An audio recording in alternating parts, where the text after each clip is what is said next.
So what makes audio ads work, Volume 3. So this is the third one of these that I've done.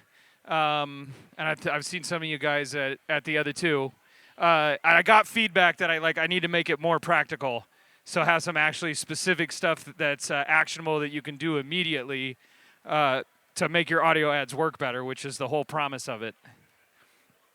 So I'm Stew Redwine, Executive Creative Director at Oxford Road. This, to me, is one of my highest achievements, which was this endorsement from Scott Tannen, the co-founder and founder and CEO of Boll and Branch Seats. If he was a professional wrestler, he'd want Stew Redwine as his tag team partner because I go all in. So many of you guys that know me know. So we're going to go all in on this together. All right? Sound good? Yeah. I need to just remember not to forget things. Okay. So I was thinking about it. What are the most immediate things that you could immediately put into practice to make audio ads work? And so I've read a book. I actually have the proof here. This is the book that I've read. I have notes in the book, dog-eared. This is actually something I've been doing more, is reading physical books. I highly recommend it with all the digital stuff these days. Anyway, really getting into the history of radio and looking back on radio and what happened to radio. What made it work for such a long time was the personality and the host, right? And then commercial interest came in. You guys all know the story. They broke it up into the different genres. DJs got less flexibility. You couldn't mix music formats. You had a talk sheet. It killed it. It killed it. What's cool is at the end of this book by Susan Douglas, it's awesome because she wrote it in 99, 2000. I just got to watch my time. She wrote it in 1999, 2000. It came out in 2000. And she basically, the very last paragraph, which I'm not going to read, Miranda. I ran through this earlier, and Miranda's like, don't read from the book. The very last point that she makes is, literally, it's like she predicted podcast. She's like, we got to get away from the suits. We got to be punk rock again. We've got to be independent. It was like, oh, that's awesome. And then what's wild is it took radio 80 years to do that journey, to get completely killed by, commercial interest. At podcasts, it's funny. It's like it's in warp speed. It's at that same inflection point. So one of the main things that's always made audio work, because audio is inherently intimate and it's inefficient, is the host reading the ads. So my first piece of advice, which is something we've been saying a lot, beating this drum at Oxford Road, is save the live reads. But that's something you have to put into practice and really think about, because there's efficient ways or produce spots, whatever. We've got to fight for the host reads, but it's more than that. So, what is your guys' relationship to this dog? Right? What do you think my relationship is to this dog? It's my guy. Yeah. I spend hours with him every day. That's Maverick. I love him. He's 3 years old. If we wanted to ask Maverick to do something, would you guys have a better chance at getting him to do it, or would I have a better chance? Yeah. Yeah, that's right, Giles. Thanks for the That's the way I look at the podcast hosts and their audience. You've got to let them use their words. They know how to communicate. I know how to communicate with Maverick. And in fact, I've even trained him a little. I forgot to bring my dog clicker, but I use a clicker with him. I use treats. I use positive affirmation. And I was kind of trying to extend the metaphor like that. Those are some of the tactics of an audio ad. Sonic branding's the clicker. It's Pavlovian. The treat is something good. You're giving them something good, like maybe an offer, a special offer. Positive affirmation doesn't hurt for an ad to make somebody feel good.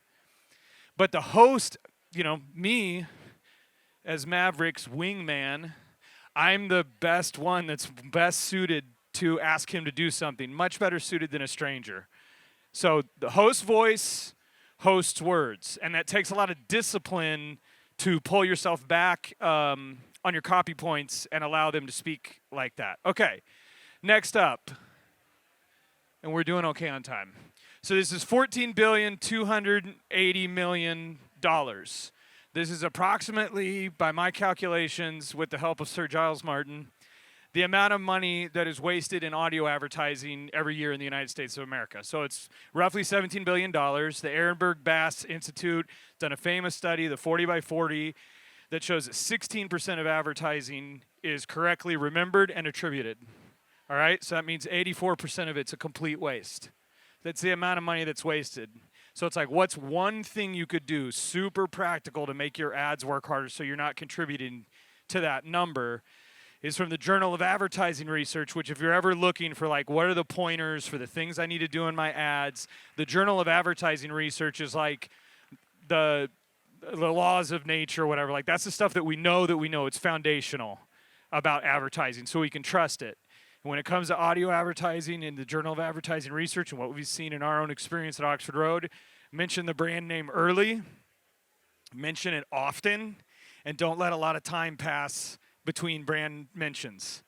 Like, super basic, but like I said, feedback I've gotten on some of these other sessions is to give you practical. So that is practical, and I want to play a couple examples. Okay, so the names have been changed to protect the innocent, and we are going to listen to 2 minutes of ads. Oh, there's no skip button, but I didn't go with a host read. I went with produced spots. Same lesson applies, because the mentioning it early, mentioning it often, and not letting too much time pass still holds, no matter how you're communicating. So let's see if this works. Oh, you guys are going to have to tell me if you can hear it. There's never going to be a better time to start cooking healthier, and you can do it no matter what it takes or how long it takes. Call your boss and tell him you're not going to make it anymore. And then drive like the wind until you find a bookstore. Fill your car with cookbooks till your trunk scrapes the road. Now head to the woods and forage for mushrooms and herbs, or head to a farm to harvest the greenest produce you can find. You want dirt staining your hands and sweat on your brow. You want to fight a goat to get it all, and you want to win. And the reward for that fight is the delicious meal you're gonna cook. And while you're sitting there eating it, wondering about all the time you've lost, ask yourself a question. Why didn't you just order Meal Kit? Cooking healthier doesn't have to be a full-time job. With Meal Kit, each week okay, choose so that was healthy 42 recipes and seconds fresh, before we got a mention of the brand name. Again, I recreated that from some real creative. That's the kind of stuff that you do hear out there in commercial radio, and then you're also hearing that kind of stuff in podcasting, because we're trying to be creative or trying to appeal emotionally. Like I said, what's recommended is say the brand name early and often.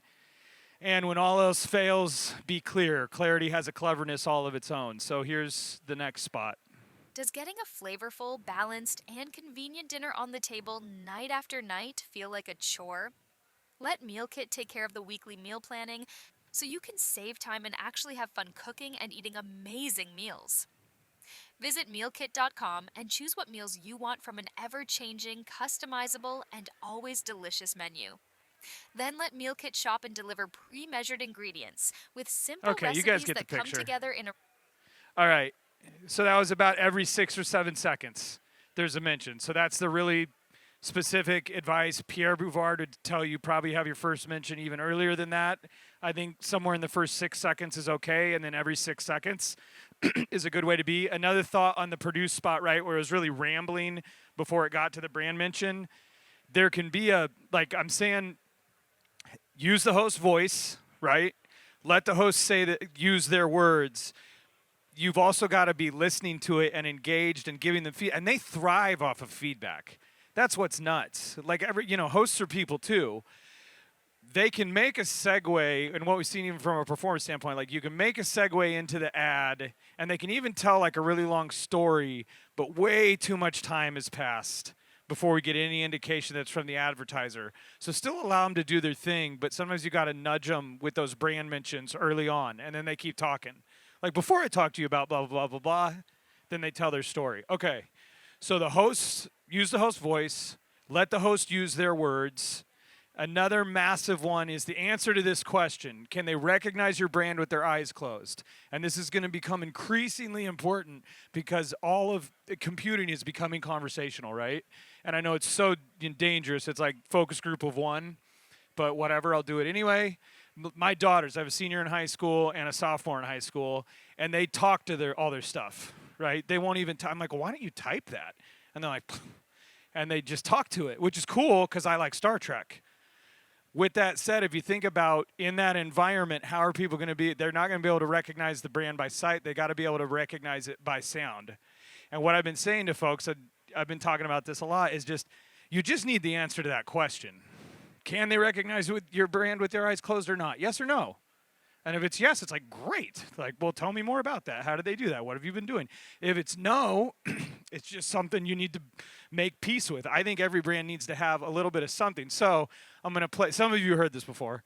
I'm going to play this video with it's got a number of different Sonic logos in it. And I want to say something as well. There's a lot of questions a lot of times when we start talking about Sonic branding, like, well, what's a Sonic logo, or what's a Sonic identity, or what's a jingle? It's like, look, the way I kind of look at it is it can be a number of things. It can be anything from a tagline to a UX sound to an intentionally designed emotive sound to a jingle to a song. Like you think of Home Depot, they've got the same, they use Josh Lucas's voice, and then they've got the same song that they use, the which you can download. It's on my running playlist. Like, it really is. So it can be, I think of it as like what allows you to recognize the brand with your eyes closed, and then also like what's the smallest divisible sound that you still instantly recognize as that brand. That's one way that I think about it. Okay, so here we go. See how many you can count. 1-877-800-5888.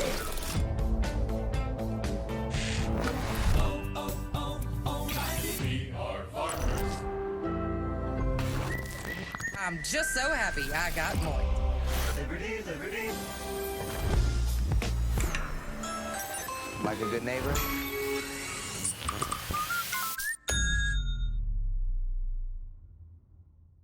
Use your voice, your Sonic identity. What do you think? 11? Anybody want to go higher than 11? 12? 13. No, I got a 13. 13 here. All right. 21. There's 21 different. And I had stuff in there from Lucinda, is the founder of Moinkbox, somebody we worked with a long time. So her voice has a very distinct sound, right? And then she says, I guarantee you're going to say, oink, oink, I'm just so happy I got moinked. I consider that Sonic branding. Then you also have the NBC chimes in there as well, or Disney's song. It's what are those things that allow them to recognize you with their eyes closed.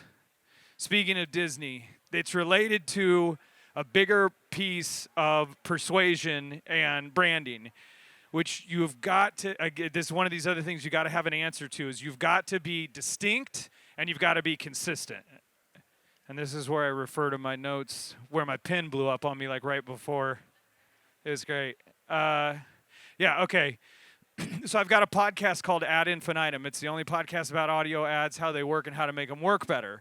On one of the most recent episodes, we broke down a bunch of ads. Actually, it's out right now, Shelby from the Future. We broke down a bunch of ads from IBM.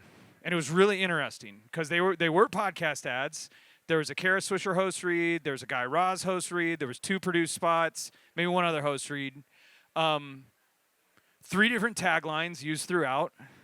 One of them had a sound, which I'll be honest, I didn't even know IBM had a sound, and it was like 3 notes. At least I think that's what it was.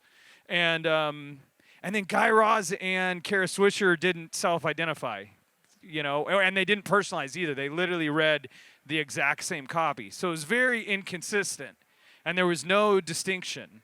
So those 2 things are critical because you're creating these memory structures in people's minds. And sometimes I think we can get obsessed with wanting to refresh or change things. It's like, look, I want that to look like that in, let's say, 15 years when I go there with my grandkids, right? You know what I'm saying?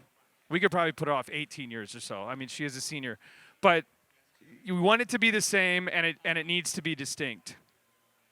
And one other thing I want to make sure we touch on. So we're talking about use the host voice. Let the host use their words. Utilize Sonic branding. And I'll make one more point on Sonic branding, is that the ones most likely that come to mind are like Netflix, McDonald's, even though it's dated now, which is like, oh, but I still like it, is Intel Inside. They were all very intentionally designed. All of those had a lot of intention. Do you have a question?